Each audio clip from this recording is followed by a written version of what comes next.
Good morning, everyone. So we'll just ask everybody to get seated. And we are going to invite our MacEwan Indigenous Knowledge Keeper, Daphne Alexis, to get us started with a morning blessing. Aboashted Daphne Alexis MacEwan. Wakamne Winevne Shidaha Himod. Pinimayat nen Magichumne Ogi Gepchin Wakuna de Bagamanimchin Soda nen Bake Chepne. Sneeze Chiget.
I'd just like to translate my introduction. I'm Daphne Alexis from the Alexis Nakota Sioux Nation, born and raised in Paul First Nation.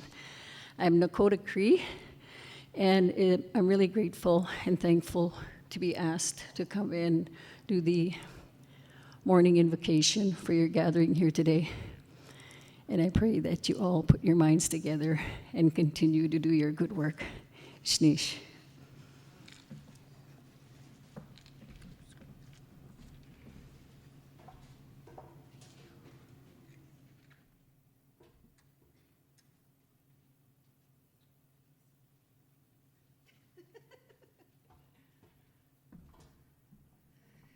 Thank you, Daphne. Good morning, everyone. Wapigehosko Netsigasan, Onetskapone Kotinia. My name is Terry Cardinal, and I am an Associate Vice President of Indigenous Initiatives and Engagement here at MacEwan University. And I am very excited to have all of you join us. There's still some room, and there's a front row right here. So if anybody wants to come sit right in the front, you're welcome. And so I'll pass it over to Amber to introduce herself. Fanse kakiawek, Ipigasis Nitsigasan, Kinakomasik Otsinia. My name is Amber Dion, and my other name is Little Spider, and I come from the Kihiwin Cree Nation here in Treaty 6 territory. I am an assistant professor with MacEwan University School of Social Work, and you forgot to mention that we are two Crees in a pod. So on the poster, when it says moderated by, that's us. We're the two Crees in this pod. And so we're really excited for the conversation that's going to happen today. And thank you, Daphne. I think who already left, but thank you, Daphne, for opening us up in a good way and taking care of the space in that way. And I think, Terry, you're introducing our next person. We're used to two mics. So before we have our keynote, Dr. Kim Tallbear, I would like to welcome Dr. Craig Monk, who is the provost here at MacEwan University, to provide a welcome to all of you.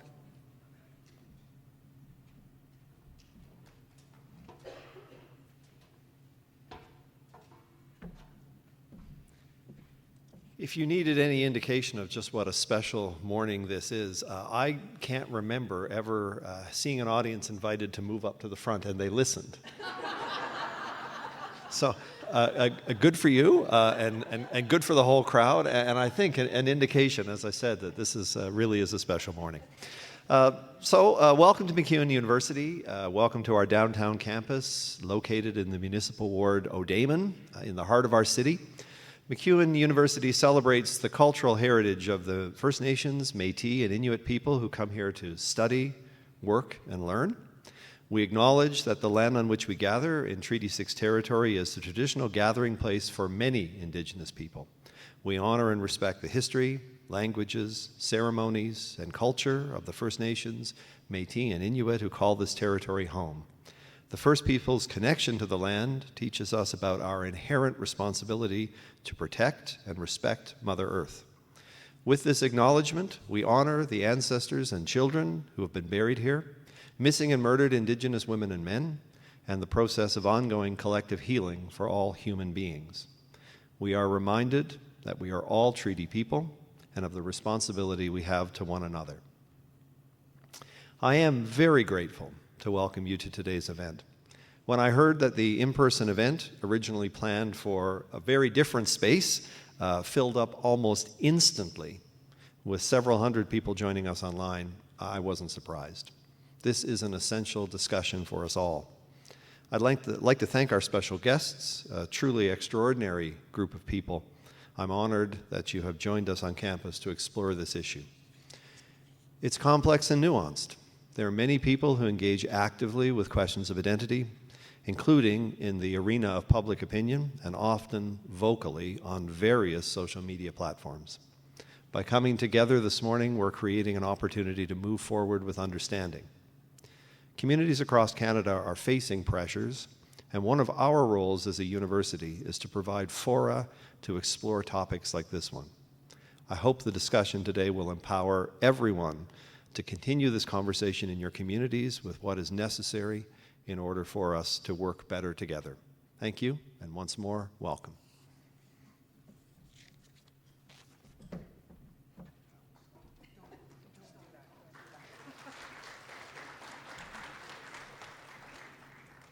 Well, I know why the ones in the front moved up to the front. They're the rowdy ones. And I like that. I like that. So I'm going to introduce our keynote, Dr. Kim Tallbear. So Dr. Kim Tallbear, she, her pronouns, is a citizen of the Sisseton Wahpeton Oyate, a Dakota Nation in present-day South Dakota. She is professor and Canada Research Chair in Indigenous Peoples Technoscience and Society in the Faculty of Native Studies at the University of Alberta. She is the author of Native American DNA, Tribal Belonging, and the False Promise of Genetic Science. Dr. Tallbear is the co-founder of the summer internship for Indigenous Peoples in Genomics, SING, acronym, Canada. In addition to studying genome science, disruptions to Indigenous governance, and to Indigenous self-definitions, Dr. Tallbear studies colonial disruptions to Indigenous sexual relations. She is a regular panelist on the weekly Indigenous current affairs podcast, Media Indigena. She is also a regular media commentator in outlets such as CBC, CNN, The Washington Post, The New Yorker, The LA Times, APTN, and the BBC on topics pertaining to Indigenous peoples' science and technology, the politics of self-indigenization, and Indigenous sexualities.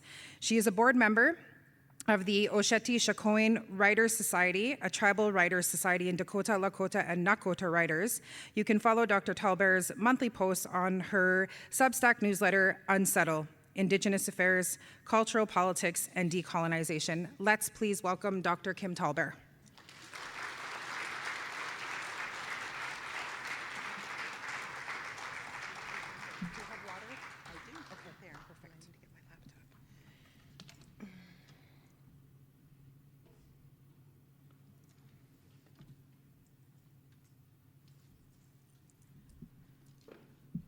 Hold on, I gotta move this. Good morning. Nice to see you all here.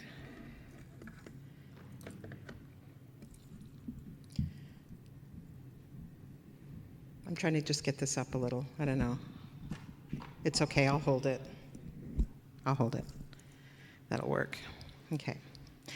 I'm gonna get started right away. I don't want to go over time. And I wanted to thank you for that introduction, and thank you for the invitation to be here. I am not from this territory, and I've been very, very warmly welcomed since I came here in 2015. It's really pretty moving. And I'm aware that I'm not from here, and I'm up here speaking in front of you, and I understand there's going to be further conversations about this topic with a lot more local people who are going to be talking about local and regional politics around the topic that I'm talking about today, which is not an Indigenous identity problem, pretendianism, whiteness, and genocide. And I'll define those terms and what they mean.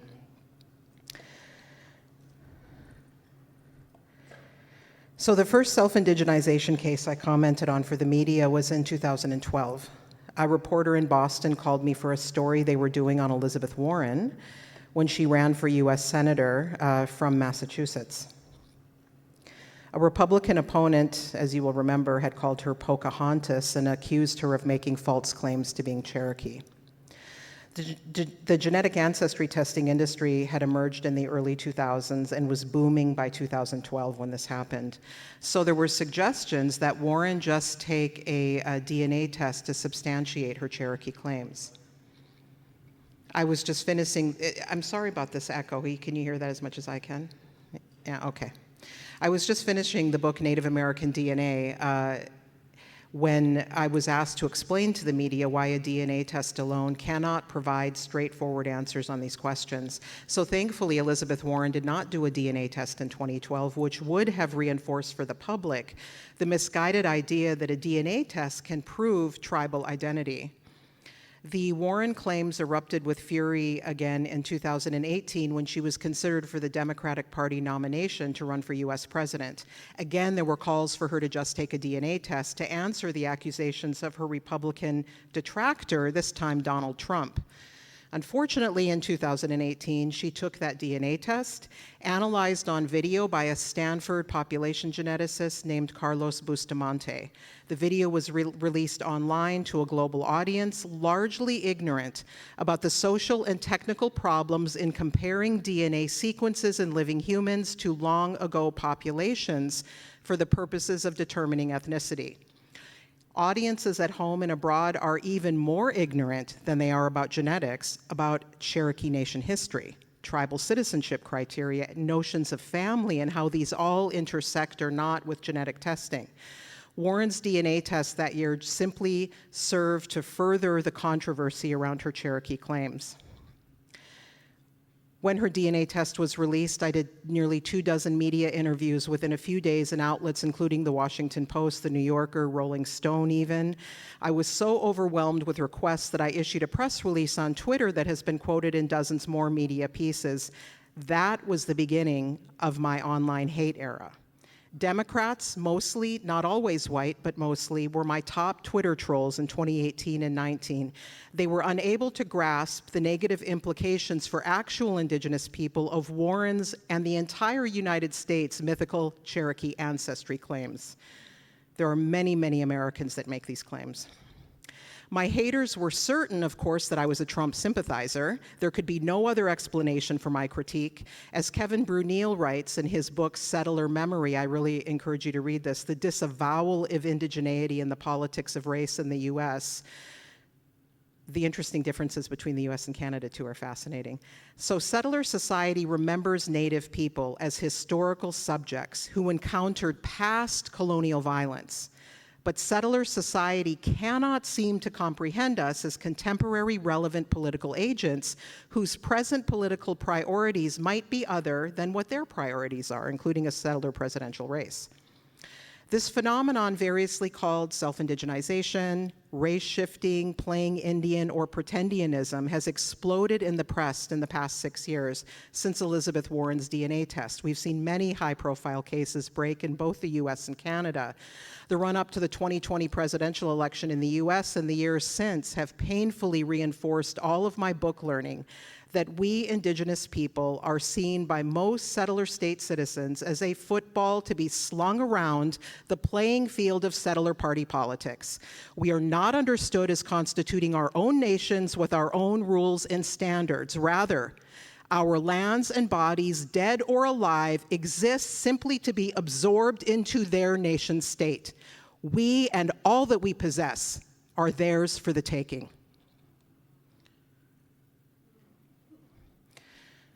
So, I want to give a note of clarification. Despite the title of this event and many events that I speak at, I'm not talking up here about Indigenous identity. This is why you see it in scare quotes in most of my talk, or I'll do these little air quotes. Settler society likes to make this problem about identity, but I don't agree that the primary problem before us is our so-called Indigenous identity. Identity is a misnomer for what we are really talking about when we make statements about who we are as First Peoples. We are configured in dynamic, ongoing relations among our peoples and with our home territories. Who are the people and peoples we recognize, relate with, and claim, and who recognize, relate with, and claim us? Identity means everything and nothing at the same time.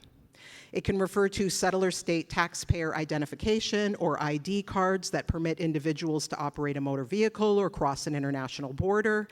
Identity can refer to descriptors or orientations attached to individual persons, say their race, sexual orientation, gender, descriptions of disability.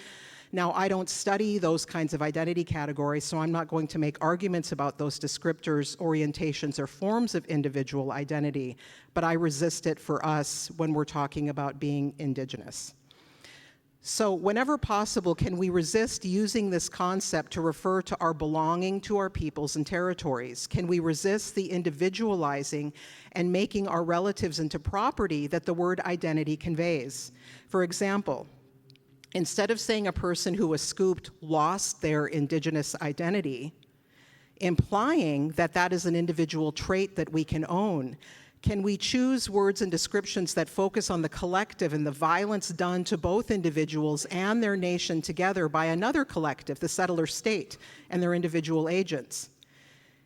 We can say instead that person was stolen from their family and nation and forced into residential school, or they were forcibly adopted out to a white family. Then we can acknowledge both the personal and structural harms as a disruption to our relations, not our identities. Because we exist in relation with our relatives, right? We're not claiming some sort of ownership over them. So this may help us redirect the narrative away from ideas that non-Indigenous people can use to make individual claims of ownership over our so-called identities.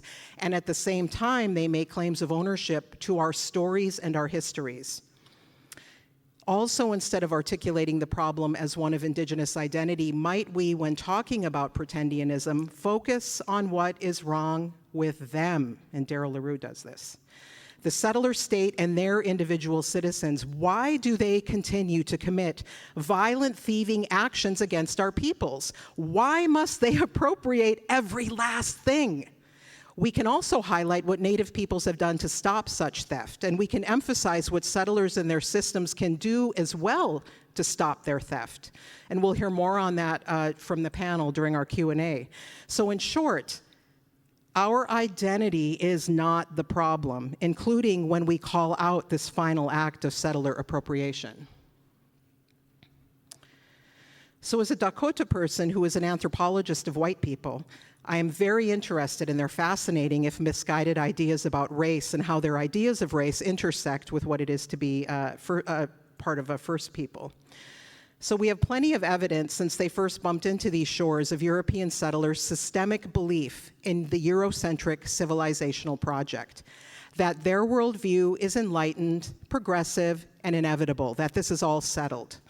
European doctrines of discovery, conquest, and sovereignty are shored up by their legal, scientific, and religious systems, while the Indian, if not a total savage in all of their eyes, is still treated in their health and education systems and in their media as inherently and sadly deficient, destined to lag behind or disappear beneath the rolling advance of settler state modernity. What other reasons are there for settler state theft and appropriation of our lands and resources, our children, our governance authorities, and now, in a final act of theft, our so-called identities? There's a growing sense of cultural emptiness and whiteness, as anthropologist Circe Sturm demonstrated in her 2011 book, Becoming Indian: The Struggle Over Cherokee Identity in the 21st Century. My fellow Dakota, Philip Deloria, who's a historian, also treated in his 1998 book, Playing Indian, growing settler concern post-1950s in the US with identity and meaning. Their problem might be identity, but I would argue that ours is not. So while Deloria did not address pretendianism at length in Playing Indian, he traced the origins of dressing up and performing Indianness in the US. His historical account begins in the 18th century and it winds through the late 20th century as he recounts incidents of playing Indian from the Boston Tea Party, in scouting and fraternal orders, and romanticized literature that eventually informed the field of anthropology. Finally, he discussed New Age appropriation of indigenous spirituality that really was on the increase in the 1980s. His work helps us to understand how self-indigenizers feel a need to belong and speak authoritatively in a stolen land. He quotes early 20th century British writer D.H. Lawrence's description of an essentially unfinished and incomplete American consciousness that produced an unparalleled national identity crisis. Lawrence saw the Indian as at the heart of American ambivalence. Savage Indians served Americans as oppositional figures against whom one might imagine a national civilized self. Coded as freedom, however, wild Indianness proved equally attractive. And so this sets up what he calls a dialectic of simultaneous desire and repulsion at the same time, desiring and being repulsed by the Indian. So Deloria summarized, the indeterminacy of American identity stems in part from the nation's inability to deal with Indian people. Americans wanted to feel natural affinity with the continent, and it was Indians who could teach them such aboriginal closeness. Yet in order to control the landscape, they had to destroy the original inhabitants. Half-articulated Indianness continually lurks behind various efforts at American self-imagination. So according to settler nationalist ideology, it's inevitable that indigenous peoples are always dying in the face of Western civilization. Yet, indigenous existence is crucial for US American and Canadian coherence and for the production of the multicultural citizen subject. This produces a conundrum for the settler state, and it's found a clever solution, symbolized on this slide by a poster for this 1985 film Reanimator. I don't know if anybody else saw that. So I love horror films. So I am informed in my analysis by Patrick Wolf and his serious work on indigenous elimination that was published in the Journal of Genocide Research, but I'm combining that insight with my insights from horror films. So the settler state addresses this dialectic of simultaneous desire and repulsion that Deloria wrote about by bringing indigenous peoples to the point of death. They've done a really good job at that, while preserving or resurrecting us within the colonial state's body, its institutions, and in the bodies and lives of individual non-native citizens. This is how pretendianism and settler claims to our identities is related to settler property claims to our blood, bones, children, and land. This is all part of a suite of approaches. Even while settler nationalism works to produce the death of indigenous peoples via centuries of ongoing violence, the Indian must simultaneously be made to live within the settler body. So settler science and law disembody our blood, bones, and our DNA from our individual organisms, from our collective governance. Settler society then uses those biologicals and the data derived from them as cryopreserved and reanimated proxies for us. Adding to the ghoulishness of their science and law, individual citizens sometimes drape their skeletons, their symbolic skeletons, in the vanished metaphorical native skin, our clothing and accoutrements, in a final assumption of our identities. This is very clever. Settler state citizens can retain the benefits of having worked to eliminate us, but simultaneously deny those benefits when they put on that red skin.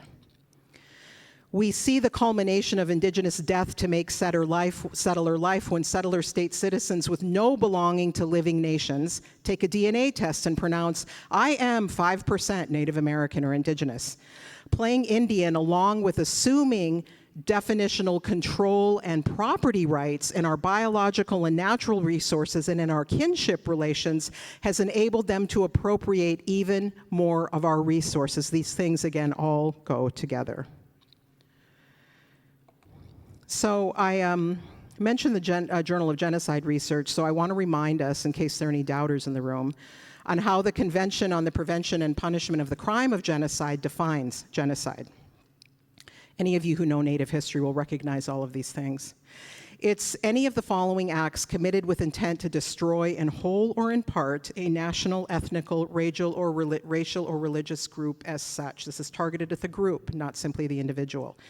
The 5 genocidal techniques include literal killing, causing serious bodily or mental harm, inflicting on the group conditions of life calculated to bring about its physical destruction, imposing measures intended to prevent births, and forcibly transferring children to another group. As Native nations, we are personally and intergenerationally familiar with the systematic application of UN-defined genocidal techniques onto our peoples in order to eliminate us as peoples. We remember the massacres by settler militaries, the hangings, the forced sterilization of our women, seizure of our children, horrific conditions of starvation, malnourishment, and overcrowding in both prisoner of war camps and later of children in residential schools. We know the lack of access to health care in carceral spaces, past and present, and in our wider communities. Conditions of life imposed onto our peoples have fed disease epidemics and an epidemic of missing and murdered Indigenous women and other missing relatives. All of these actions were the result of colonizer policies that aimed to make us disappear physically as peoples, as Native nations, in order to make way for their populations' governance, economic, and other structures. They had to disappear or severely diminish our populations and societal structures to make way for all of this. So self-indigenization, pretendianism, playing Indian is a thriving tactic of Indigenous elimination in the 21st century. Okay. So I found this visual, the 8 stages of white settler colonial denial, in 2020 in a now deleted Twitter account, and I tried really hard to find who it was. I never knew who that person was, but the 8 stages, I've shown it a lot to other scholars, and it really resonates with people who do history, political theory, federal Indian law, etc. And so this slide shows how the genocidal techniques of the settler state are entangled with key doctrines and concepts that continue to animate a lot of their institutions. So we can see where these UN-defined genocidal techniques intersect with the 8 stages of denial. Centuries of physical extermination through massacres and bounties were justified by concepts such as the Great Chain of Being and the doctrine of discovery that place Indigenous peoples lower in the hierarchy of planetary life. Outright physical extermination was justified by terra nullius and the right of conquest.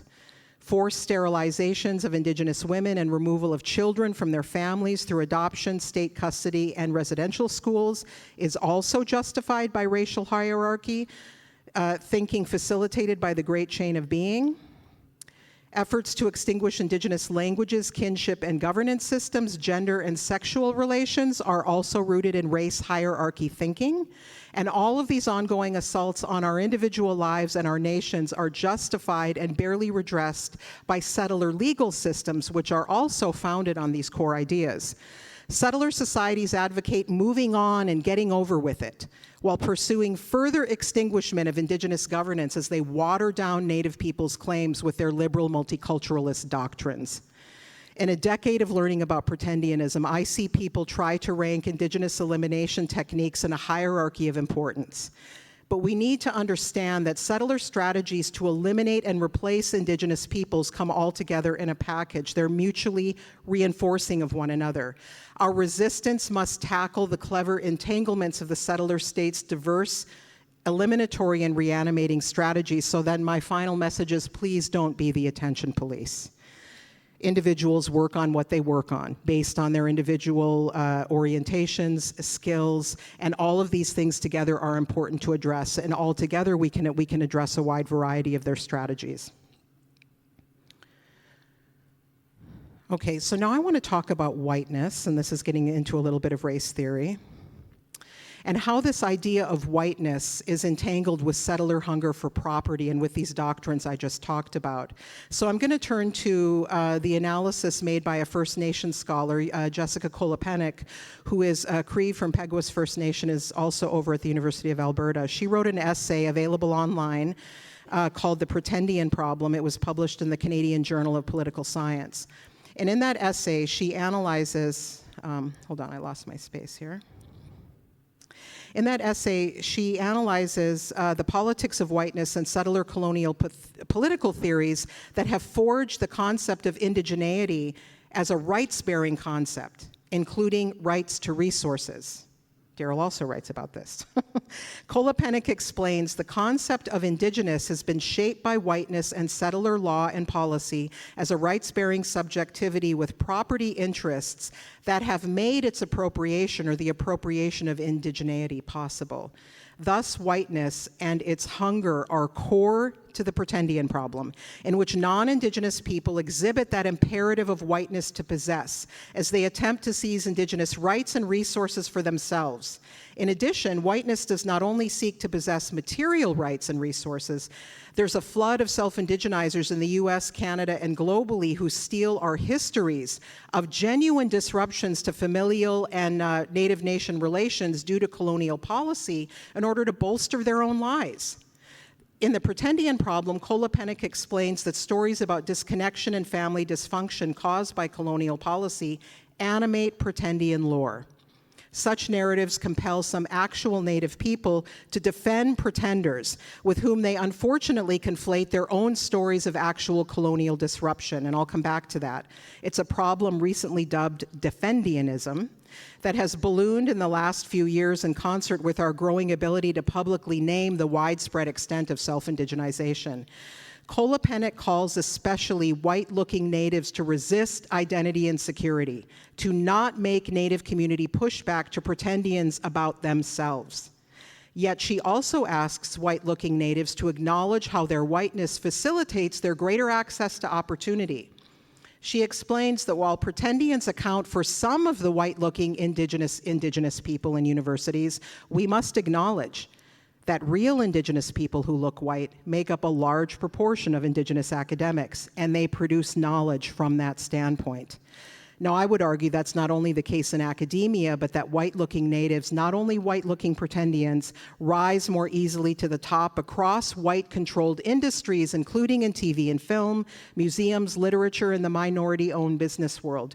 The white power structure is simply more comfortable with them.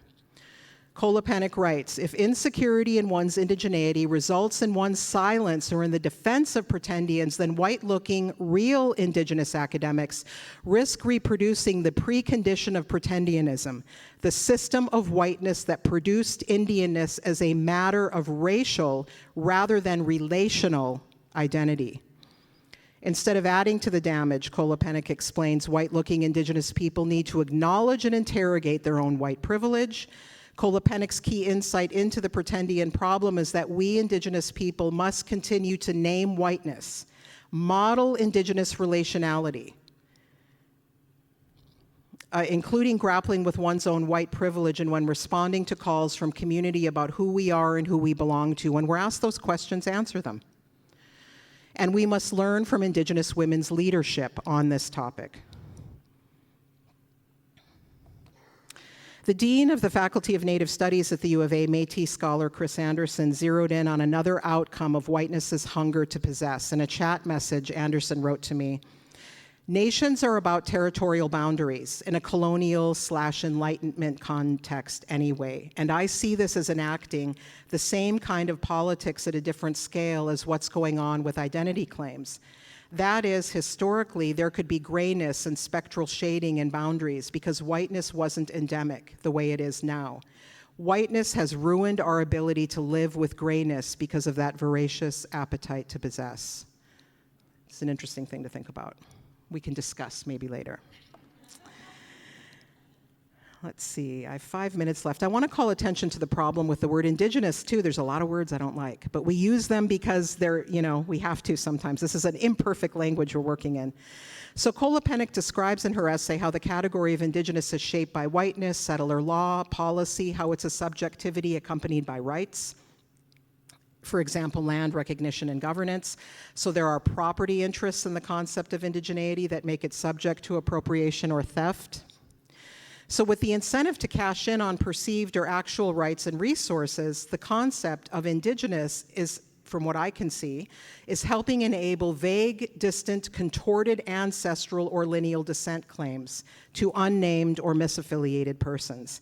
Indigenous is being promiscuously deployed right now. It's drawing attention away from ideas of collectivity and belonging to First Nations, Métis, and Inuit in Canada, to tribal communities in the US. The concept of indigenous has recently become so expansive in its meaning in social discourse that it risks becoming meaningless at best.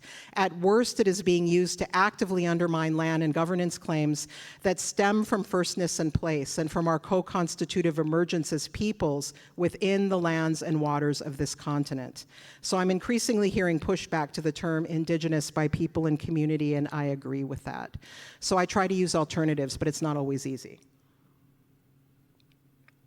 Okay, so now I want to just say a little bit more about Defendianism. Is this the right? Yes. So this is a term that emerged in the last few years, and so this is when actual Native people defend self-indigenizers. I saw Defendianism intensify in the wake of breaking pretendian cases in the last decade. Defendian vitriol has been directed especially at Native women who have been vocal in naming and documenting this problem and in demanding accountability. We saw, for example, actual Native people rush to the defense of Andrea Smith in 2015, the American academic who made unsubstantiated claims to being Cherokee. I remember distinctly cliched charges of jealousy directed at me and 11 other tenured Native women academics who wrote a letter to Indian Country Today talking about this problem. We saw many well-known Indigenous people and non-Indigenous people in Canada rush to the defense of author Joseph Boyden in 2017. I won't name the Indians I remember defending him, who variously claimed his family's roots extended to the Métis, Mi'kmaq, Ojibwe, and Nipmuc peoples. Filmmaker Michelle Latimer had her Native defenders. When CBC Indigenous broke her story in 2020 about challenges to her claims that she was Algonquin, Métis, and had French heritage and was from Kitigan, Zibi, and Anishinaabe. Actual Native people defended Elizabeth Warren in 2018, some of them simultaneously turning to attack me and other Native women who wrote critically about her. Her most high-profile Native defender was U.S. Secretary of Interior and Pueblo Laguna citizen Deb Haaland, who erroneously tweeted on October 18, 2018, that Senator Elizabeth Warren's DNA test confirms the family history she has long shared with the world. It did no such thing. Genetic ancestry tests of the type Warren took do not confirm tribal-specific relations. Tribes, as we call them in the US, are dynamic political and cultural entities that cannot be pinned to the pattern of a genetic population. The genetic ancestry test indicated in her DNA could link her through a narrow genetic line to a long ago unnamed ancestor who may have lived and belonged somewhere among the thousands of founding populations in the Americas. Conflating that kind of genetic link with a contemporary living Cherokee tribal affiliation is both scientifically and politically unsupportable. Also, a lot of people defend their faves. So Defendianism hit a fever pitch last October with the CBC investigative report on Buffy St. Marie and her disproven claims to being born Cree in Saskatchewan.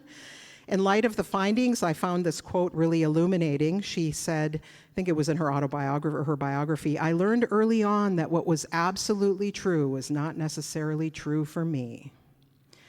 I witnessed in the media well-known Native people, some who had been critical of self-indigenization when it came to other notable white pretendians, rush to defend Ste. Marie, clearly before they had seen the CBC expose or listened to or viewed any of the accompanying media around that.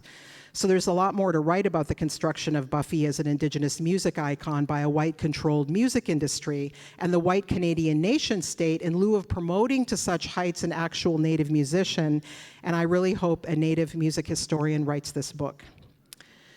My experience is that defendianism happens for a variety of reasons. I have sadly realized how often white-coded or self-described reconnecting Natives misalign their situations and their positionality.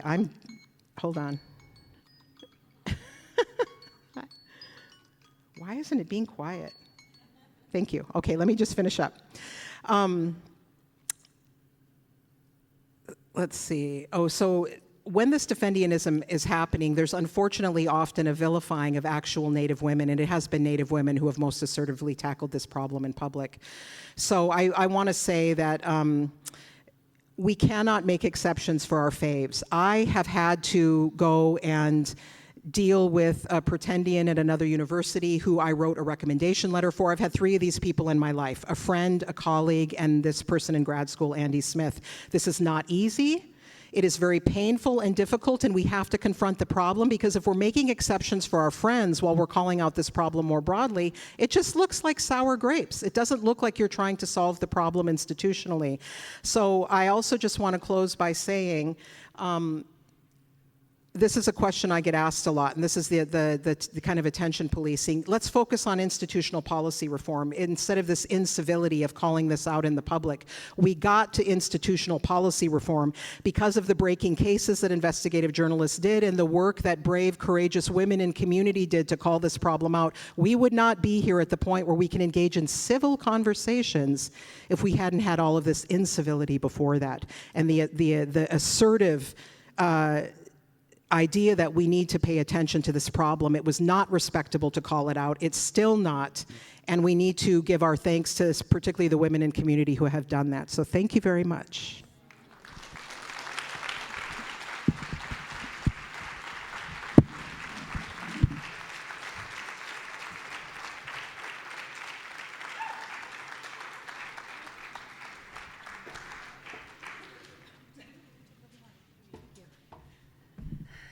Thank you, Kim. So with that, I have my list of call-outs. No, I'm kidding. So we're going to take a 5-minute break, and we're just going to get our panel members up situated on the stage. So take 5 minutes, and we're going to get started soon. The bathrooms, if you don't know where the bathrooms are, they're just right outside the glass doors to the right. All right. Well, welcome everybody back. We'll ask you to take a seat, please.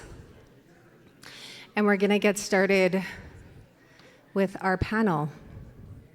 Again, there is some seats right in the front. I know you guys are all pushed off to the back, so you're welcome to move up if you'd like.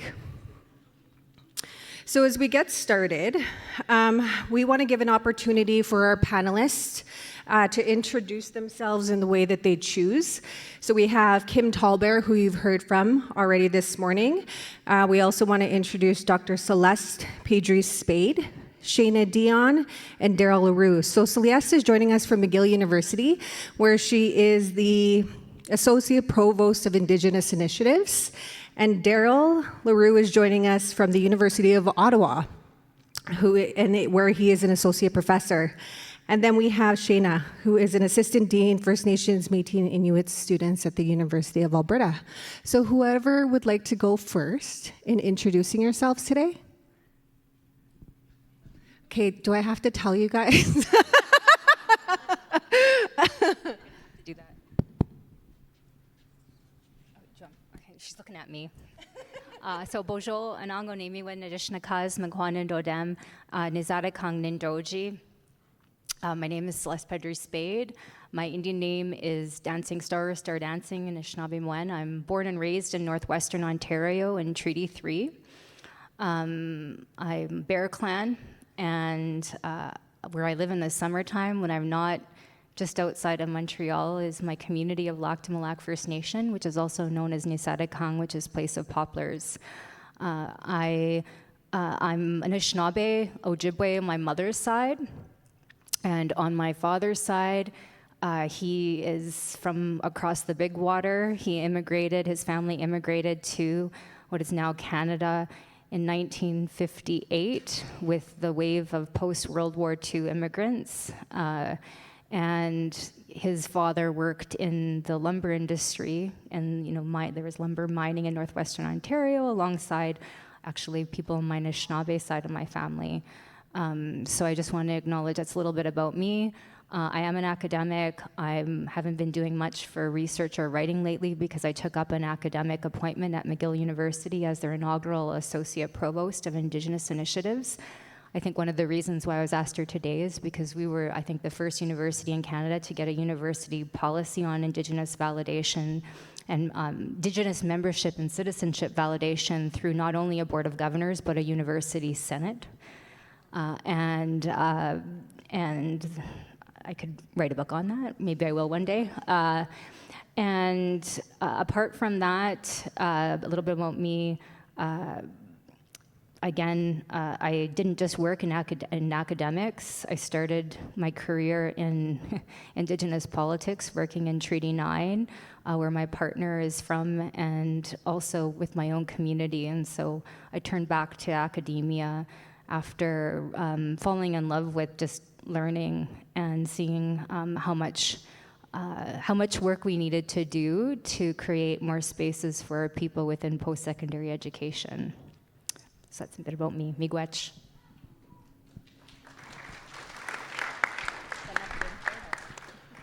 Hi, I'm Daryl LaRue, and I'm originally from Sudbury. Both my parents are French Canadian, which makes me French Canadian.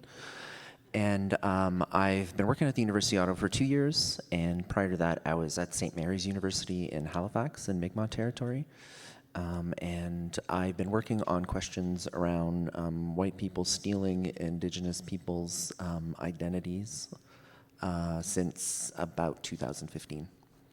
Thank you for having me.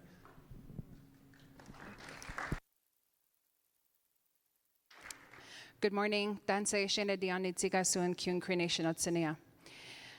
My name is Shana Dion. I am the Assistant Dean of First Nations Métis Inuit students at the University of Alberta. Thank you so much for this invitation. I feel like the only reason why I'm here is because I'm Amber's younger sister. Just joking. Super younger. Uber younger. 20 years younger. I'm just the side. I'm just here. I'm so thankful. Thank you, Daphne. I know I think she did leave, but thank you for starting us off in that really beautiful way. I have so much to say about that when we talk about why I think we're really here. But yeah, hi.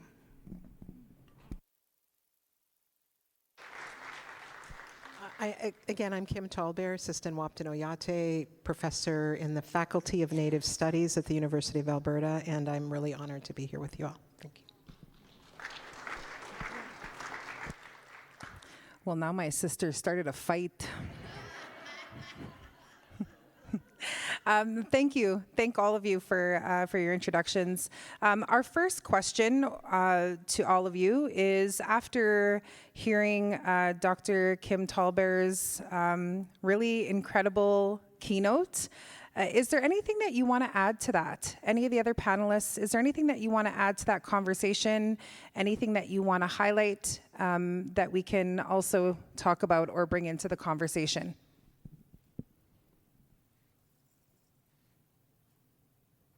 Go ahead, Daryl. I see you grabbing the mic. Okay. It was really great, Kim, and I like the way that you covered so much ground. And I think that a lot of it resonated. So as someone who's been working on this topic, particularly around French Canadians claiming falsely to be Indigenous, this is something that's much more of a problem out east than it is here in terms of the number of people, just the quantity of people who are taking up spaces that are meant to be reserved for Indigenous people, whether it's at universities or any number of institutions. I live in Ottawa now. I've always thought that there was something special about this around in Ottawa, and that's certainly been confirmed. I'd say that Ottawa, Montreal, Toronto, but particularly Ottawa is the center of this movement. There are lots of organizations in Algonquin territory that are essentially creating infrastructure, organizational infrastructure, legal infrastructure to allow people to make these types of claims. And so a lot of what you said, particularly around the ways in which a lot of these organizations and individuals are supported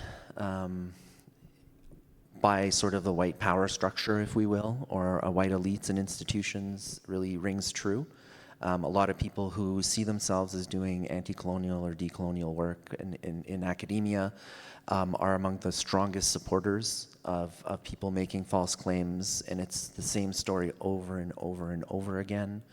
And I think what Jessica was saying in that great article she wrote about the role that whiteness plays in sort of understanding the sort of power dynamics that are at play is really key to name whiteness and to challenge the ways in which particularly racialized Indigenous people are often bearing the brunt of the work that these pretendians and their supporters are doing, especially First Nations women out east. That's the case over and over again. And it's partly one of the reasons why in places like Toronto, where there are many universities in Southern Ontario, where I live now in Ottawa, there's very little movement on any effort to create sort of a policy structure, because the efforts to put an end to that are just, it's cutthroat. You know, it's this institutional violence that happens over and over again, where individuals who have been at those universities for many years, often making false Mi'kmaq, Algonquin claims, and also those Métis claims. So those, as much as we might talk about the Eastern Métis and it being specifically about false Métis claims, what you see is that there's definitely a move towards making claims to being Algonquin and Mi'kmaq that are taken at face value, and so. Sometimes people, make these claims saying they're non-status or they're unrecognized, as Kim said, or whatever the case is. But the violence that occurs in these institutional spaces at those who, particularly First Nations women, racialized First Nation women often, who come forward to make complaints is astounding. I'm aware of at least 10 different university-based complaints to internal human rights organs, I guess we'll say, where these pretendians or their defenders have brought claims against those women, and many of them leave. They're no longer in academia because of, trying to come forward and bringing light to the situation.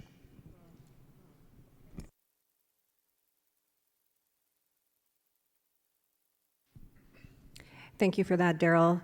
So we want to get into the meaty, juicy questions. And I also want to Meaty, juicy. Well, hey, sometimes we go off topic. I also just want to acknowledge that we we are being live streamed, and this event is being recorded. And so, hello to all our folks who are tuning in. We had over 1,000 people registered to live stream because we went over capacity today. And so we have classrooms out there. Hello to all the students. We have watch parties happening. And so we just want to acknowledge you for being here as well. So into my next question, we think it's helpful for our listeners to deepen their understanding of the real harm and risks this causes to our communities. Can you provide some additional insight into the harm, maybe through some examples? I have a really good example. I think I've had the privilege of listening to many different perspectives, students, faculty members over a few years now, as to how this affects them. There's two things I wanted to that even Kim's talk brought to mind. One of them is, we have to remember this is kind of, and I really appreciated what you did in linking this to an act of genocidal elimination, because I think this is about our survivance. As, you know, again, I speak from an Anishinaabeg perspective. I think this is a matter of like national security for Anishinaabe people. You know, I can't think of a way that settler colonialism has most disrupted a people if we don't have that ability to control and know who our people are and where they are, because they're out there in these positions where they have considerable power and resources. And so I was thinking about this as, again, my partner, Rob Spade, who's also a professor, said, you know, remember, this is a matter of like our security and our survivance. And I thought about an example. I talked with my colleagues, Dr. Amy Shawanda. We were talking about in research, for example, in medical research, where we know there's millions of dollars available for Indigenous research.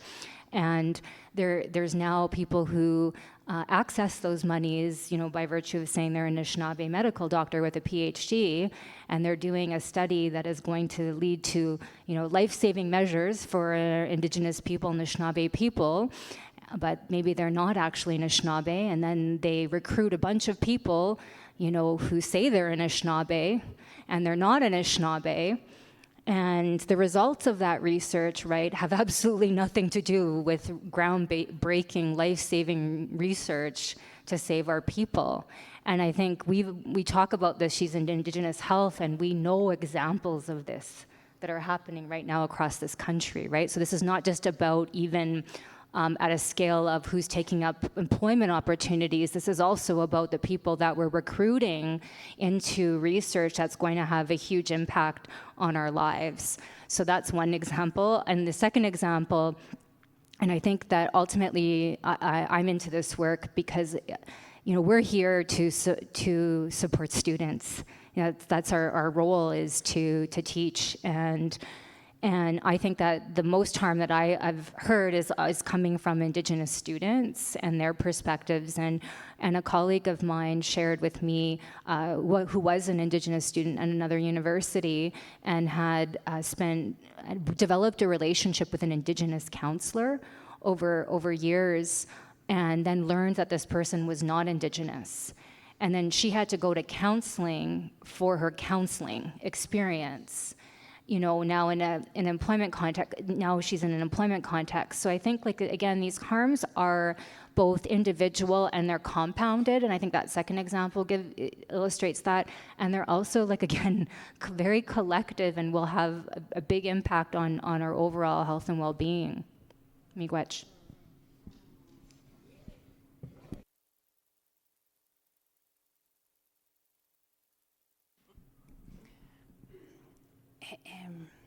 So I'm in awe right now. I'm sitting here shaking, like, inside of me, because I'm in the presence of greatness, to be honest. Hola.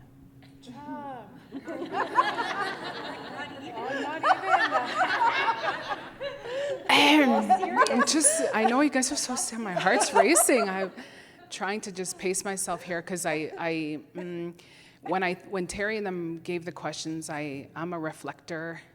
I'm one who has to sit with something. I'm realizing I'm not a panelist. I know my gifts, and that's not one. So here I am.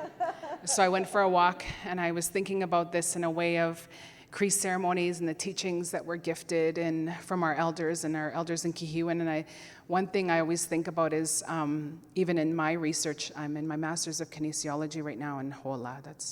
They let me in. And I just think about protecting all that we hold sacred. What others may see as being researched and resources to be extracted, we see them as sacredness and our relatives that should be protected at all costs.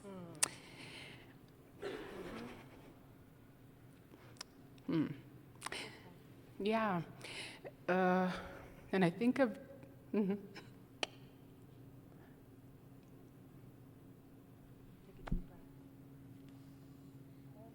They shouldn't have asked me. When I think of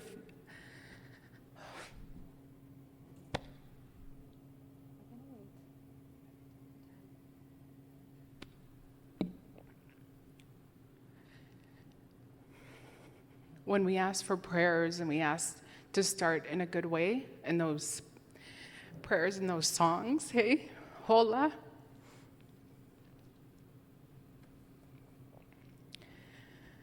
Some of you may just hear a song, but for many of us, we hear a language lost.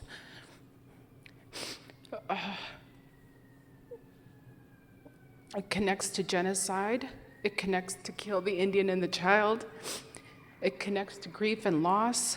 It connects to our little ones crying in mass graves, to our Native women buried in landfills, to our Native men in jails, to the ones who were left this earth with no justice and no peace, to the untold stories that could have been answered, all of our whys that swarm our minds every single day. This connects to a bloodline deeper than you can even fathom.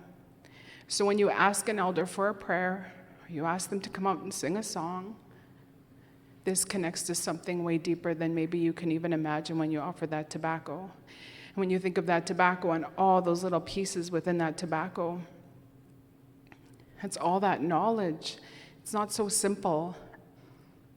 So when we see our elders being called upon, cold calls, emails, that's the harm to our community. That's the harm to our elders, and it's so hard to explain when you're watching it happen. They want something quick, hey? We're told we have to sacrifice. When you want your master's or your PhD, hola, you have to sacrifice. You have to give up so much of yourself, literally. But when people ask for teachings, they don't understand the sacrifice that you actually have to do to get those teachings. You think it's just a phone call. You think it's just something you could just call on. It's way deeper than that, and I think that, for me, is where so much harm is happening within our communities. Hi. Do you want to add anything, Daryl? Okay. Kim, anything else that you want to add to that? I think I'm good. Okay. Thank you. I appreciate what my sister just mentioned around those drive-through, like our knowledge keeper reminds us a lot. Our knowledge keeper, George Desjardins, reminds us a lot about this, around ensuring that we are not expecting drive-through teachings, and that there is a real harm in that, in that expectation. And so I appreciate that, and that being one of the harms. I also really appreciate your examples as well, Celeste. I think often about the folks who need therapy for the therapy, and thinking about that as well. Actually, Go there's ahead. something I want to add. I was on a committee at U of A for a year when my dean was on leave with Shana. I think we were on this committee. I can't remember what it's called, but it's around Indigenous verification. And I remember Shana bringing up something I never would have thought about, because I don't work in I only teach. I don't work in a kind of more service way with students. And you were talking about the students that whose parents maybe moved away, or there was disruption in their lives, so they didn't have their band membership, or they might have been disenfranchised from the Indian Act, or didn't have Métis status. And when we're doing this verification, they're caught up in that. And that one of the things we needed to do was provide them the support to do that work, right? That documentary work. And that's not something I would have thought about necessarily. And that's like that, it's that really important stuff we're also having to pay attention to. And these are people who are also being hurt by these frauds, pretending to be them. So yeah, there's a lot to think about within our institutions. That does lead into another question that we have, and it is in relation to what are some of these best practices? Let's talk about action. What are some of the things that Celeste? I know that you have some advice for us, or some stories about this. And so, what are your recommendations, suggestions? What should we be doing? Well, I like to think about it in sort of like at a personal maybe level, and then kind of maybe the institutional level, and then maybe even on the part of our own communities and our respective nations and governments. Again, we'll go back to Kim's talk at a personal level. One of the things I often encounter is that this idea that white passing or white-bodied Indigenous folks who are legitimate and belong to our communities are somehow the victims of these kinds of now validation and policy. And I want to just use a little short story about this, because as somebody, I always say I'm ethnically ambiguous. I was traveling in Texas one time and a guy said to me, "I don't know what you are, but I know you're not white." And I said, "Dude, you just explained my whole life. Like, that's how I've always been seen and viewed." And I come from Northwestern Ontario and went to school in like Thunder Bay, right? When this is like racist capital of Canada, it's been called, you know, next to Winnipeg, right? And so that ethnic ambiguity, right, is something that is funny, because at times, right, I remember when I was in my early 20s and my first job was working for Anishinaabe Nation, that's for the far north of Ontario, right? And you go up there and those Gokums right away, they're like hardcore. And they looked at me and they're like, "Who's the Jaganash?" And I'm like, so hurt, because I'm like, I'm just from down there, you know, I'm from Treaty 3, you know, and I'm Native too, you know, and they're like, yeah, they look at you, right? And they're just like, yeah. And they're like, well, not, and I remember not like me, you're not Native like me. But you know what? And you know, that hurt, right? Because you want to be seen and viewed by your people, right? But over time, right, as I have a lot of intimacies with racialized people who are unmistakably Anishinaabe in my family and my community, right? And, you know, I can see, you know, the kinds of things and privileges that I carry, right, as being somebody who can pass for, I don't know what you are, but I know you're not white, because you evade the most violent forms of anti-Indigenous racism. It has probably saved my life to be passing as something other than Native in a place like Thunder Bay. And I'm very aware of that, and that I don't carry that story. So, you know, when I go back and I listen to that old Gokum, I think, you know what she's telling me? She's right. You know, I don't understand what it means to be late Native like her. And she was hecka more Native than me, you know what I mean? In that way that she could explain those things to me, right? So I encourage people, you know, again, who are thinking, you know, that to operate not from that space of hurt or uncertainty, but, you know, to sit with that for a while and think about that from that anti-oppressive and an anti-racist lens, that at times, remember, and I want to quote a friend of mine, a colleague of mine, Janine Metallic, who said this. She said, when we were doing our policy, she said, as a Native woman, I don't have the privilege of voluntary self-identification. Every day I'm being identified, no matter what I do, no matter where I go, I'm Native.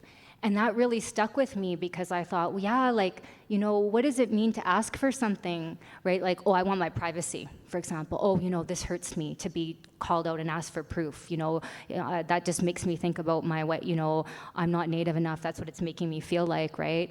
But think about that for a second on that person's perspective, of that they don't have something that you're asking for. That's not possible for them. So for me, again, I always, hey, when somebody says or doubts me or like says, can I check, you know, that, for sure, I get it, that I have to operate from that positionality. So that's an individual thing.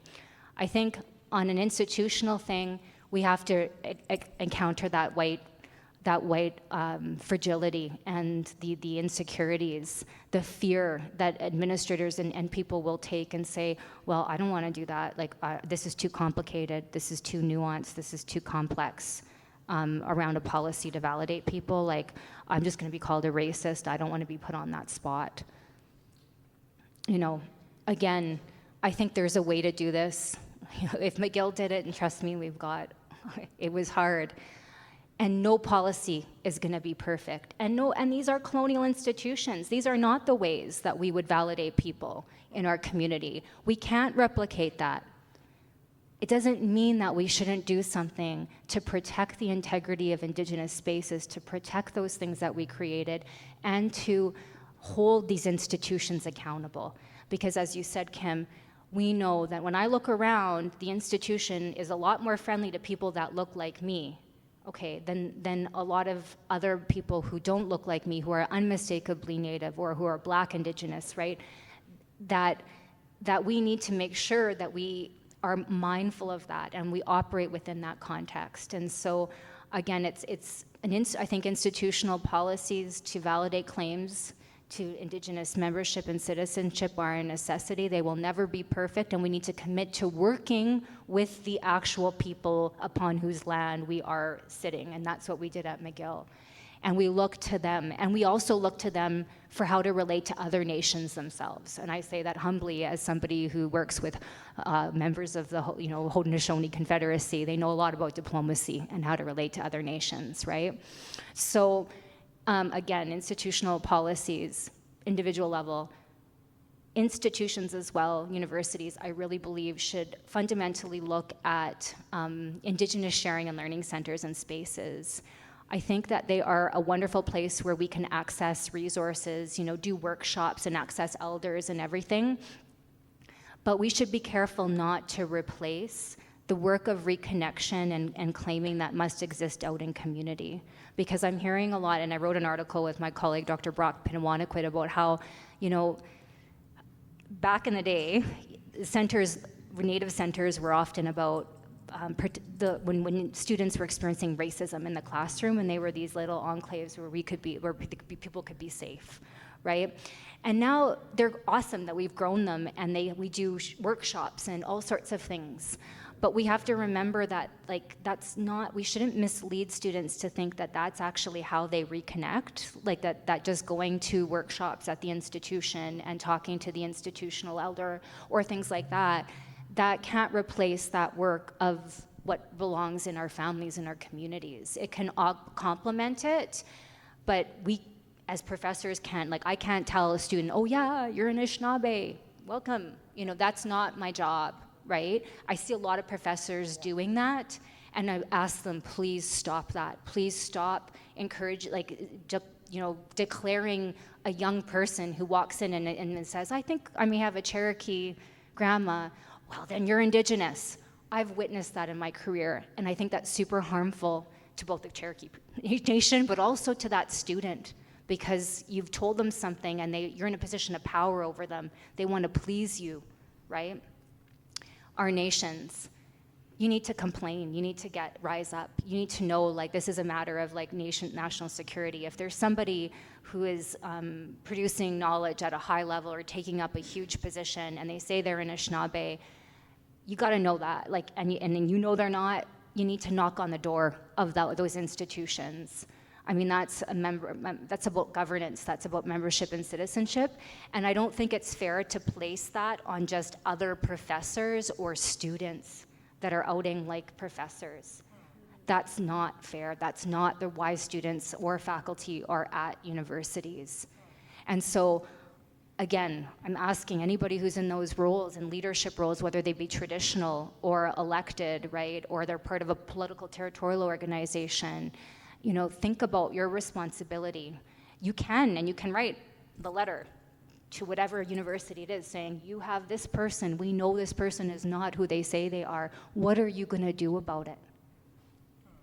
Sorry, I took a lot of time, but I wanted to get those 3 points out because I've been thinking a lot about them. Miigwech. So she's essentially saying you got to fight.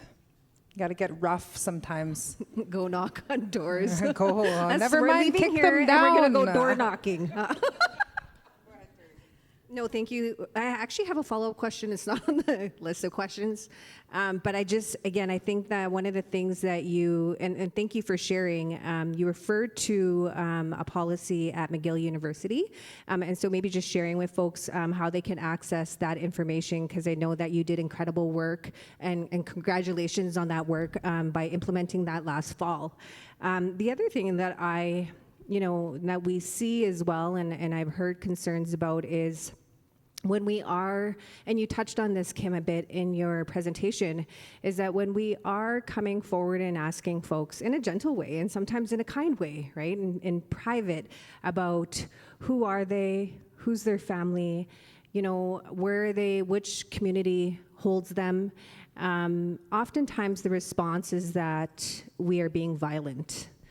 And so it's turned back on us in some way, and that could be, that could push away people like us to acknowledge or address people in general in relation to that. And again, like this even speaks to folks who aren't necessarily pretendians, but who are culturally exploiting our people in our community. And we talk about the harms and the real harms that we witness. And I really think about, again, the exploitation of these kind of drive-through teachings, or people who are coming in to recently reconnecting, and then learning bits and pieces from people that they can, and then uplifting themselves in spaces as this expert, right?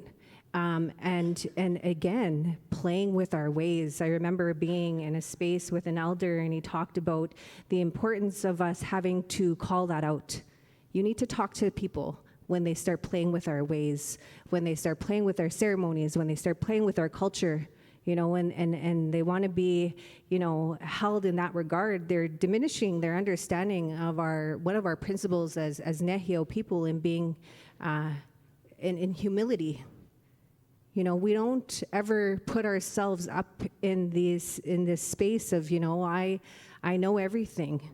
We're taught from our parents to be ensure that we sit and we listen and we learn. And so sometimes you have folks, in spaces who are doing this, and again, could be incredibly harmful. And so if there's anything else that any of you would like to add to that?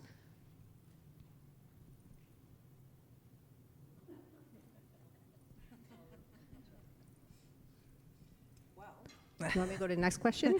Well, and I think that there's something that you made me think about, Terry, and that's around, just this idea that, and especially Indian women, and how we can be seen as very transgressive, like that just our presence alone is seen as an aggressive presence. And then also on top of that, when we are, calling these things out, that we really need teams of other, and we naturally will go to, other Indian women, other Native women that we can go to and say, hey, I need some backup here. And back up in the front and we row. do. Right here, remember I talked about that row? That's why. We got rows of women here. But how that's seen as transgressive. And I think that that's something that is really important to talk about. And I know that we had a conversation, my sister and I and Terry had a conversation not long ago, and we were talking about protection and how we are protected. And I think that that's also really important to speak about, is around protection of your spirit, and taking care of that when you are in these positions. And like Kim was talking about in her talk, saying that it has been these women who have stood up and or sat down and said, hey, this is not going to, this is it. This is where we draw the line. And I'm so thankful for that. I am so thankful for women like Kim Tallbear and all the rest of you here who have said something, and have written books about it, who have gone on social media and talked about it, who have come to places like this to speak about it. And it is because of your bravery and your courage, all four of you, that, Terry and I can, be in these spaces and feel like we are supported, because there is some dialogue happening already. So I just want to thank all of you for the work that you have done thus far, and will continue to do. I was just thinking, oh yeah. Kim, I was thinking though, just to the comment that you made about how people will, when you ask them where they're coming from or like who they are, that being, oh, that's lateral violence, because I think there's a big difference between harm and just being made a little bit uncomfortable. And I think that we need to remind ourselves of that, because, there's still like elders in my own community that have a hard time with that question. Like we think that that's just a question that maybe students face or right, younger, I don't know, but that's always going to be a hard question, trust me. You know, especially with all these genetic tests that are out there, you know, and now people finding out maybe, you know, they're related to somebody that they shouldn't be related to, you know, like there's always going to be questions that are hard.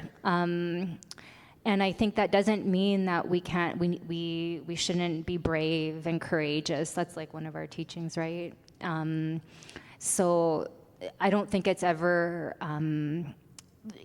again, that's, I guess, my comment is that there's a difference between harm versus maybe that sitting with you in a bay that's a bit uncomfortable, and just go and look at that. And I think even saying that to a person, saying, you know what, like, this is my truth, like, maybe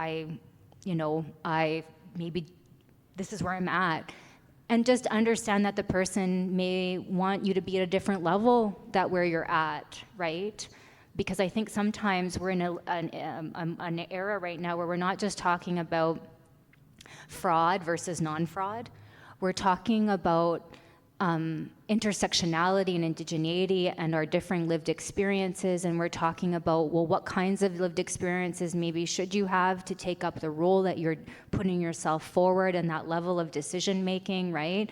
And there's going to be people who maybe think, well, I think maybe you should have spent more time doing this before you went and applied for that. And that's okay that they will say that. Like, that's like a critique that certainly we need to hear. And I think what you talked about, Kim, is like that. I think white colonial logics often are like, well, as soon as I did my test, I got my card, I'm going to go apply for the president of Indigenous Relations of blah, blah, blah. Like, it is sometimes that logic of like, I got something and therefore now how can I use it to advance? And again, the humbling nature of and way of our people is like, well, humility is about, have you taken that time to do what you need to do to be in that role where you're actually going to work in a way that's not just benefiting yourself, that it's benefiting others.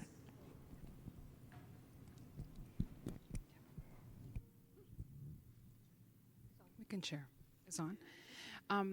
I think one of the things I'm going back to kind of the last question you were speaking about, because I always thought, I remember when I first started at the university in 2019, and there was a parent that came in and said, literally was asking me, what should my child apply for? First Nations treaty status or Métis status? What's going to make them attain more money, grants, scholarships? And in that moment, this was a new world for me. I was like, whoa, I didn't know you could choose. Number one, I guess you can, but maybe not. Anyway, so I thought about it back then, and when we started talking about creating this was years later, but creating a committee on documentation, it was quite revolutionary, and it was pretty scary at the time. But it wasn't, I always said this is, because everyone was like, you're policing who we are. And I said, that's the last thing we want to do. It's protecting the little bit that we have. When this reconciliation train is gone and the TRC calls to action are no more and we're in a different world, what did we leave behind? Like each and every one of us within our positions, within our roles, whatever they may be.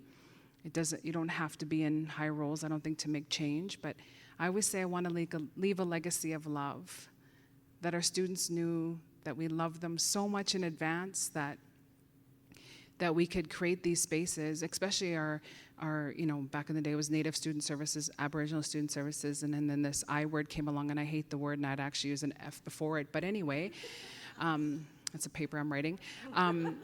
It's just, because it allows people to wrap up under us that have no context to what that is. It's so disgusting and violent. That word is violent. I think it's reclaiming who we are back. I think we stop using the word period, point blank, full stop, 10 toes down. I think we stop using it in my mind. I don't use it ever. I'll write out, part of EDI is writing out who you're naming.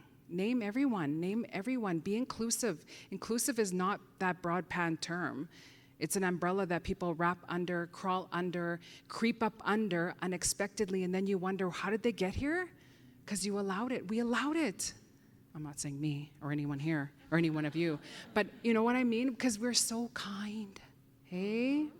Our elders are so kind. They don't even know they're being exploited when they're being exploited. They don't even know, what are you doing with those teachings after you're done? They go into classrooms and teach them. They had one visit with an elder, one moment with an elder in our space, and then they go out and share teachings. And the violence is overwhelming. And I just think of the places that people always say, well, what should we do? And I'm like, it's not the places that we are, it's the places that we're not. In institutions, in committees, in government, it's where aren't we? That's where we need to take up space. Because they fit us into these pockets, you know, wherever it feels right. But it's like, no, where it doesn't feel right, that's where we need to be. And I think those are the only things, is just how do we do this? How do we reclaim ourselves back in our institutions? How do we, you know, do this work and just leave this legacy of love as much as we can love our people, soften that trail with our moccasins as ancestors did for us.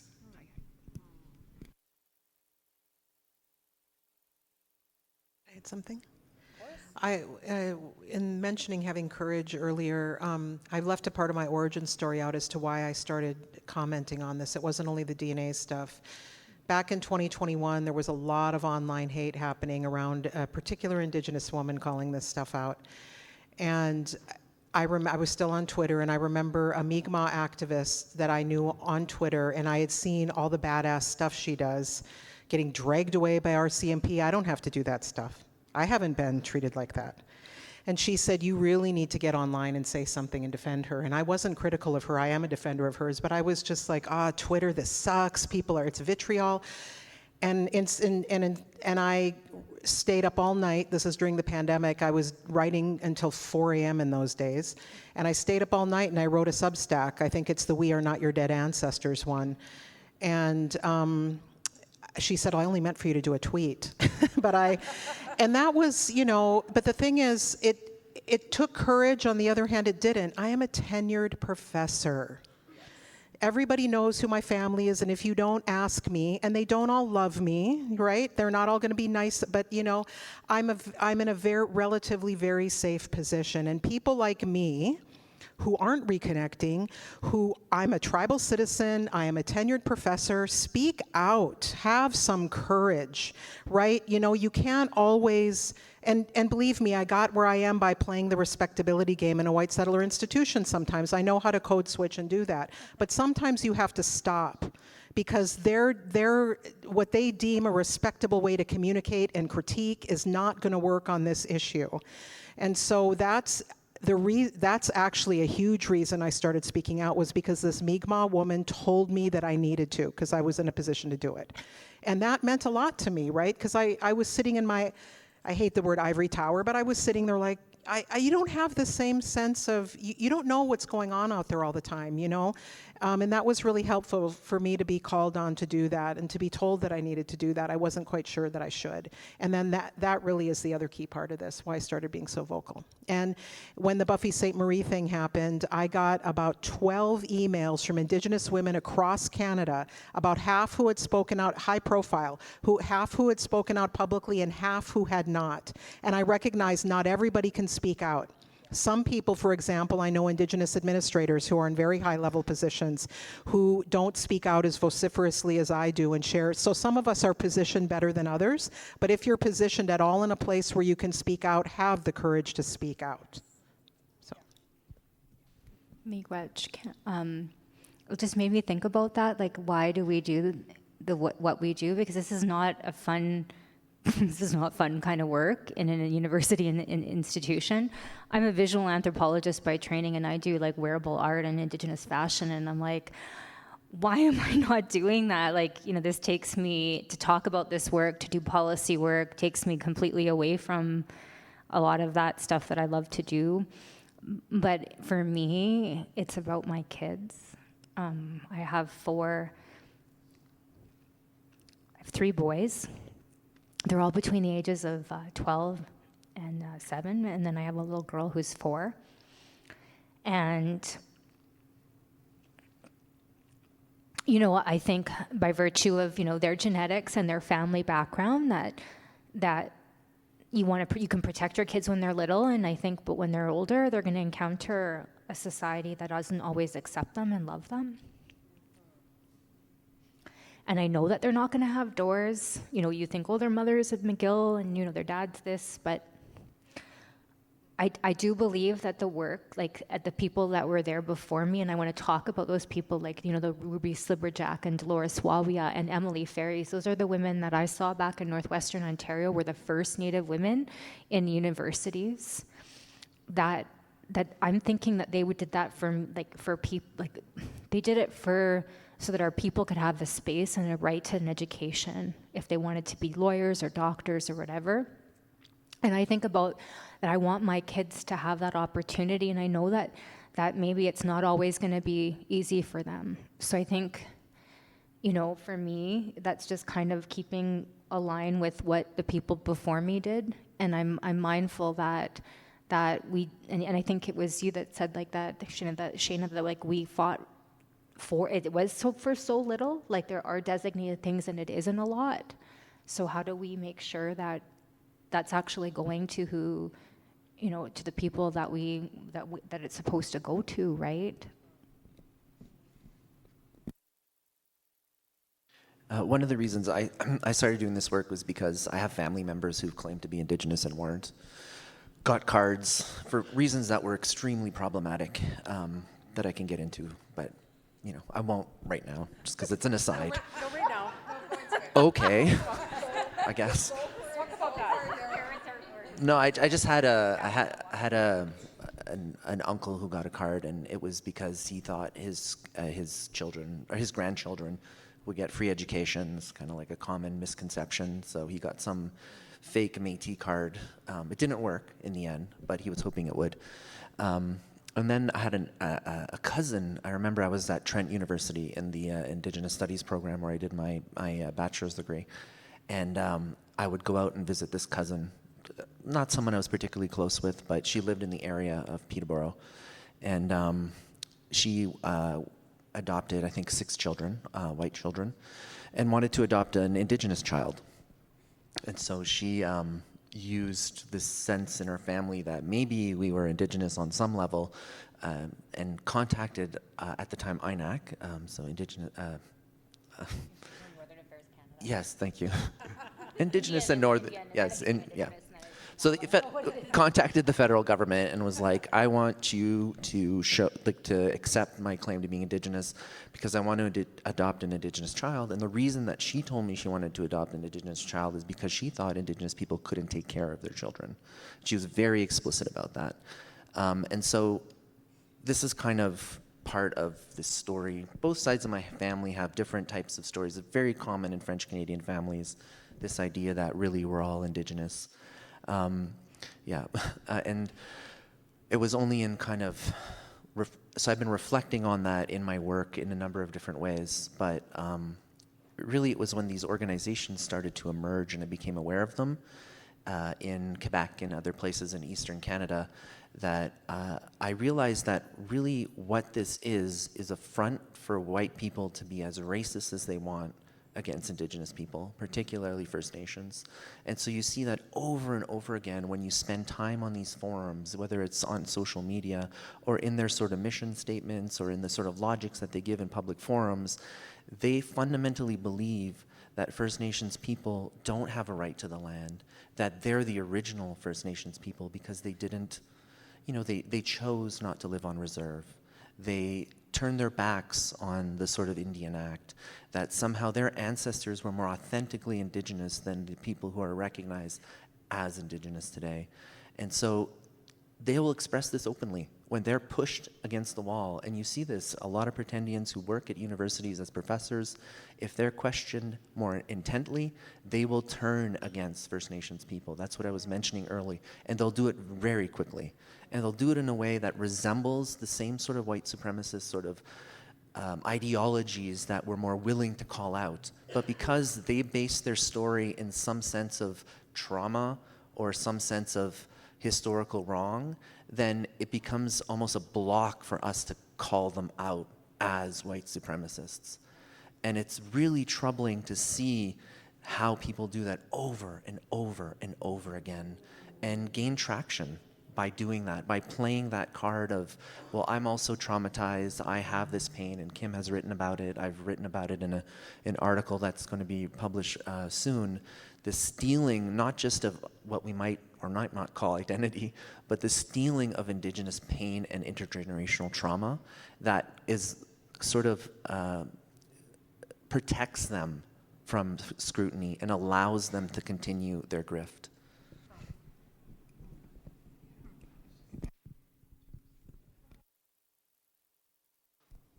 Looking at this systematically now for a while, you see these patterns.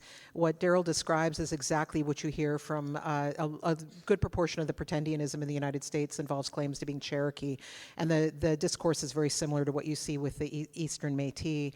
But this we are more authentic than you because we didn't give in and go to the reserve. We hid out in the hills of Appalachia or something, we're the authentic ones. So you start to see the patterns in their claims, and there are as many patterns in their original claims to be pretendians as there are, I lost my train of thought, but yeah, you so clearly see the patterns, and so you don't doubt it anymore, because you can have 1,000 pretendians in front of you, and their stories are like cut from a cookie cutter. It's amazing. It's like it's a whole new body of literature now. Oh, I know what I was going to say. And then when they make their apologies, it's like they're all writing from the same script. And so this is where you can really begin to see how pervasive and systemic this is. This isn't just a few individuals who are misled or don't understand or have a different definition. This is systemic theft.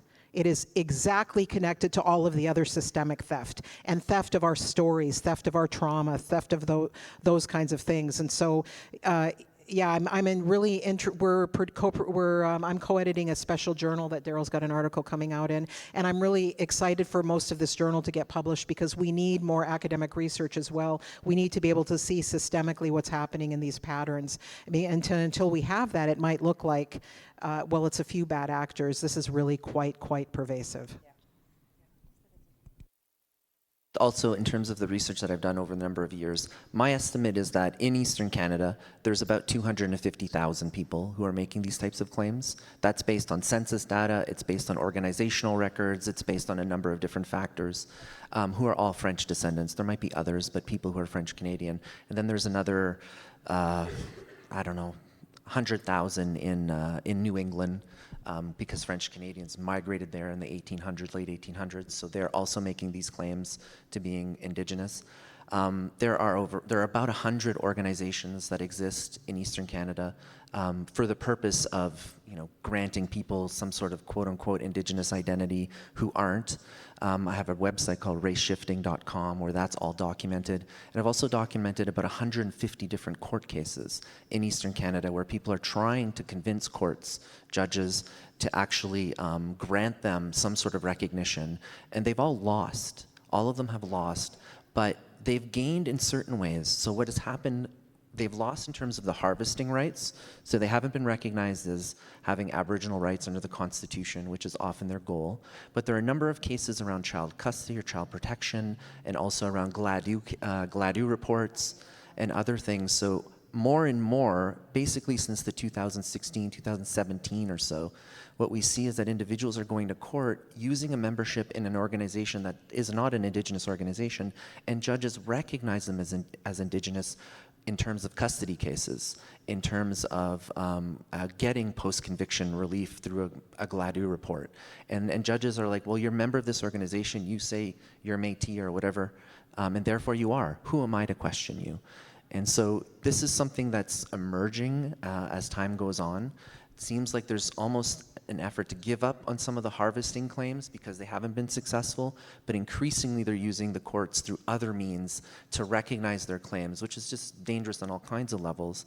But it's not just happening in our institutions, it's happening outside in the world as well. And I think one of the things that I think is what we find challenging that I always like to remind people of this as somebody, right, who's both a mixed background, right, is that for some reason, what we fail to see is, like, we talk a lot about kinship, right? And you know, our societies being kinship based, and you kind of wonder about how people forget that, you know, kinship flows kind of both ways, in the sense, like, I have kin that are like Anishinaabe, but I have kin that are like not Anishinaabe. And that essentially does affect, like, you know, my upbringing and like the kinds of responsibilities that I carry, that you have another family. And I find it increasingly interesting where people start to, I guess, neutralize or like erase kinship with non-native or like settler families. So like, you know, somebody's like, well, you know, I'm proud Anishinaabe, and you're like, well, yeah, but what about like 95% of your ancestral composition? And then they yell at you and say, well, you're just doing the blood quantum thing. And you're like, well, no, I'm just actually trying to get you to remember all those other people in your life that got you to the where you're at today, because don't you think that's important? Like, don't you think that that kind of impacted the way you think, right? The way you will approach and walk in this world, what you've been able to acquire, right? And it's really interesting because kinship becomes sort of this condition that is only Indigenous, but it's not. Like, all humans, right? Like, it's a human thing. But so it's, you know, again, for me, that's why I recognize I do have other kin. So, but I find that sometimes when we have these spaces, only we ever want to hyper visibilize or talk mostly just about the Anishinaabe kin. So we see a lot of people who build their entire identity on like the one little strand, right, in their family. And you kind of go, well, what does it mean, and why are we creating the conditions where they're not like actually accounting for all of that? Well, I have a great grandfather who's half French. And I honor that. We're going to wrap up, and we have one last question that we'll wrap up with. So we also have folks, and again, we've touched a little bit about this. We also have folks who do not identify as Indigenous, which we'll call culture vultures, taking up a lot of space in teaching, research, contract work, administration. So these folks are either getting drive-through teachings or spending their careers learning about us and then going out to teach about us while benefiting socially, financially, and other forms of capital. What are your recommendations in addressing this issue?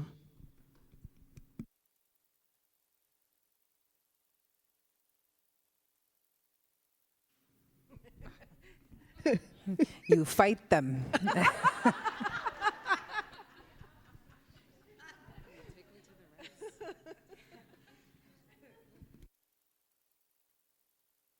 Trying to think if I have an answer to that. I mean, this is one of the reasons I came to the University of Alberta, because it's so much less there than it has been in all the other U.S. institutions I was in, University of California, University of Texas. Yeah, so I don't, you know, it's really nice to be in a place where Korean Métis people dominate, you know, and one of the lessons I've learned is that as an Indigenous scholar, it's important to me to be at a place, even though it's not home, where there are a lot of other Indigenous people, and that's not every institution. And so for me, there's a trade-off if you go someplace only for, oh, it's in Toronto. I don't even like Toronto, but you know, some people do.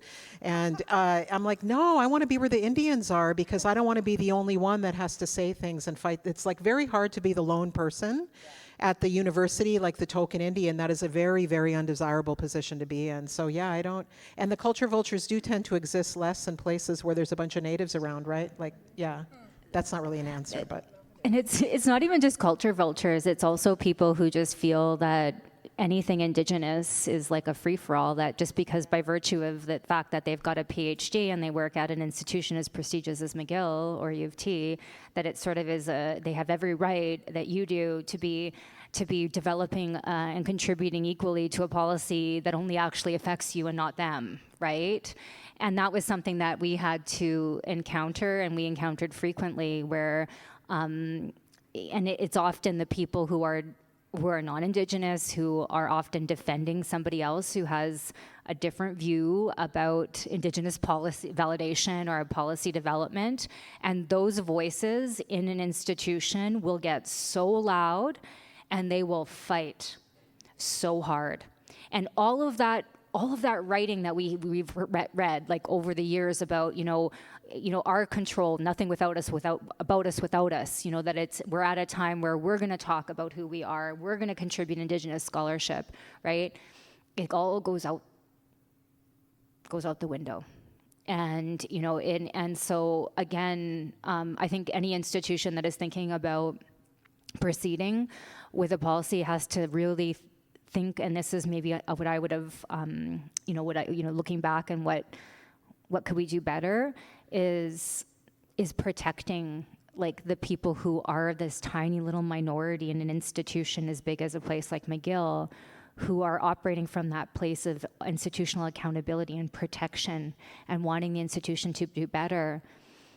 It's like I wanted to have like, how do you wrap them up to protect them from like what will eventually come out as like these very direct and misplaced attacks by allies that are standing up for another Indigenous person that is the right one against the majority of the Indigenous collective within an organization. And so that's something I don't really know about, because there's always so few of us within some of these organizations, but I've been thinking long and hard about that. Oh, don't worry about it. We're protected, eh? In ways they'll never know. I think I've been in spaces just recently, actually, where, just straight up, non-Native person was teaching us the grandfather teachings. And I sat in my chair and I was like, whoa, where did you learn these? How did you learn these? When did you learn these? And from whom? And she couldn't answer any of them. In my head, I just thought she was kind of just, it's the facade. She had worked with Native people her whole life, or 180 years or whatever. She was about 200 years old. I'll say that now. She was elderly and she had worked with our people. I in my head I was like, you didn't work with our people, you exploited our people. You took everything you wanted, and she gets awards, she gets accolades, she gets to sit there in her privilege, and it's so unsettling. I even for me, it would be hard to go up and stand up in front of like other Native people and give the grandfather teachings, and it just felt so comfortable for her. And again, they want these teachings just for the accolades and for the awards that they'll get and for the positions that they'll have. They have tons of awards on their walls. I went through their office and I thought, wow, I don't want an award. I don't even care if I get my master's. Just kidding, supervisor. I want it. I want it not for what Western, and thank God I have a great supervisor and I love her, but I don't want this master's, I don't want to write this thesis for Western academia. Every single time I'm thinking about my ethics and my morals and my ontologies and oxologies and montologies, and I just think, all I kept thinking was, and axologies, and I was like, whoa, I don't understand any of this. I may never, and hey, but all I know is, all I want to leave behind is that my people that have yet to be born, because Amber's gonna have more kids, and when she does, or my grandchildren, they understood the hem of my kukum's dress. They knew how beautiful she had to be every day. They understood how she wore her hair and how she lived her life. That's the stories. I tell stories of, this first story is the love story of me and my kukum, the love story of me and running. Pat would know this. She loves to run too. And the love story of menopause. But it's always like leaving love behind, right? How can we just leave love behind? Because all this is such violence and strong voices here, like, holy man, like I'm still shaking. But it's just strong, powerful voices who can say the things that I want to say, but I can't sometimes because I'm actually still scared little Indian girl inside, sitting in spaces. So I thank you. Hola.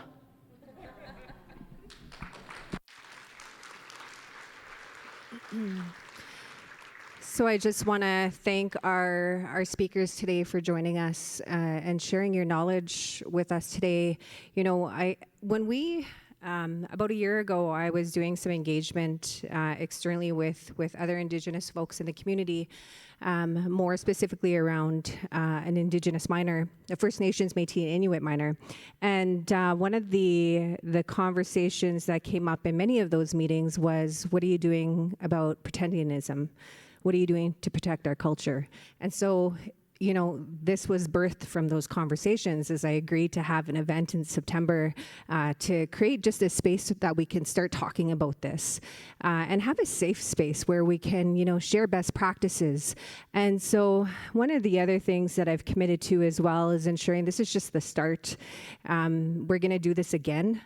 And again, bring other voices, ensuring that we have folks who can represent the 60 Scoop voice at the table, as well as Métis voice at the table, as well as our students and our elders, to really engage in the conversation. Because I think, you know, as we move forward and we will continue to have these challenges, because this is happening for, you know, so long in many different sectors as well. It's not just post-secondary, it's in music, it's in film. It's all across the board, and really, I think it's equipping people, individuals, organizations to manage this in a way that's appropriate. And so, thank you again for joining us today, and thank all of you for tuning in.